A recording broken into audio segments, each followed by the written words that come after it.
கவரி பற்ற விரை செறி குழலி ஓங்க வெண்ணையூர் சடையன் தங்கள் மரபுரோர் கொடுக்க வாங்கி வசிஷ்டனே புனைந்தான் மௌலி பாவே பூமி சுதா புரத்த விருமான் சுமித்ரா சுதகத்திற்குனோபரத சபாசுகளையோகம் ஆய்வாதி கோனேடிஜ சுக்ரீவரா சுதோ ஜாம்பவான் மத்தியே நீல சரோஜ கோமள ருச்சி ராமம் வகே சியாமளம் அரபிராமனுக்கு மண்ணு பரந்தாமனுக்கு ஈராறு நாமனுக்கு ரவி குல சோம்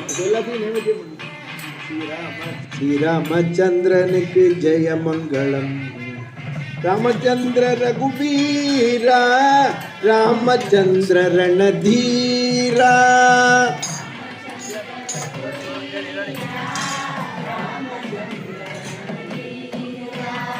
ராமச்சந்திர ரகுராம ராமச்சந்திர பரந்தாமா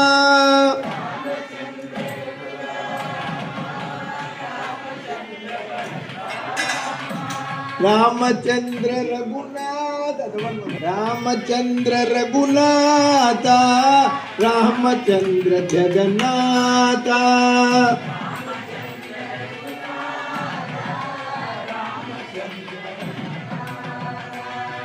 सीता लक्ष्मण भरत शत्रुघ्न हनुमत समेत श्री रामचंद्र मूर्ति की जय वीर धीर सूर आंजनेय स्वामी की தமிழ் பாட்டை கேளுங்கோ ராமர் பேரே இருக்காது என்ன கேளுங்கோ அரியணை அனுமன் தாங்க அங்கதன் உடைவாளேந்த பரதன் வெண்குடை கவிக்க இருவரும் கவரி பற்ற விரை செறி குழலி ஓங்க வெண்ணையூர் சடையன் தங்கள் மரபுளோர் கொடுக்க வாங்கி வசிஷ்டனே புனைந்தான் மௌலி.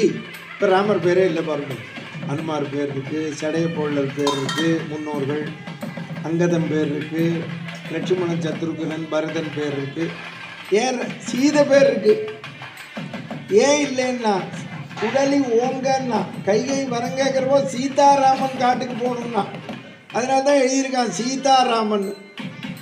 ஏன் டைரக்டர் ராமன் பேரை எழுதலையா? ஏற்கனவே ராமனுக்கு பட்டாபிஷேகம்னு எழுதி நின்று போயிடுத்தான். இந்த ஆள் ராசி இல்லாத ஆள் என்று அதனால தான் சீதாராமன் சீதை கேள்வன் போய் வனமாளன்னா. சரி, அதை தான் இங்கே சொல்கிறான் விரைச்சரி குழலி ஓங்க. அதனால் அதில் எப்படி நான் மற்ற பட்டாளத்துக்கு ராமர் பட்டாளத்துக்கு என்ன சிறப்புன்னா காளிதாசன் சொல்கிறான். கைலாய மலையில் இருக்கிற சிவன் என்ன பண்ணாரா, ராமருக்கு கிரீடம் வச்ச உடனே தன்னோட தலையை அப்படி அட்ஜஸ்ட் பண்ணாராம்.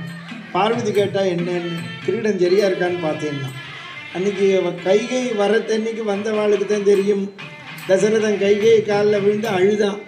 நம்ம எல்லாரும் அழுதோம்.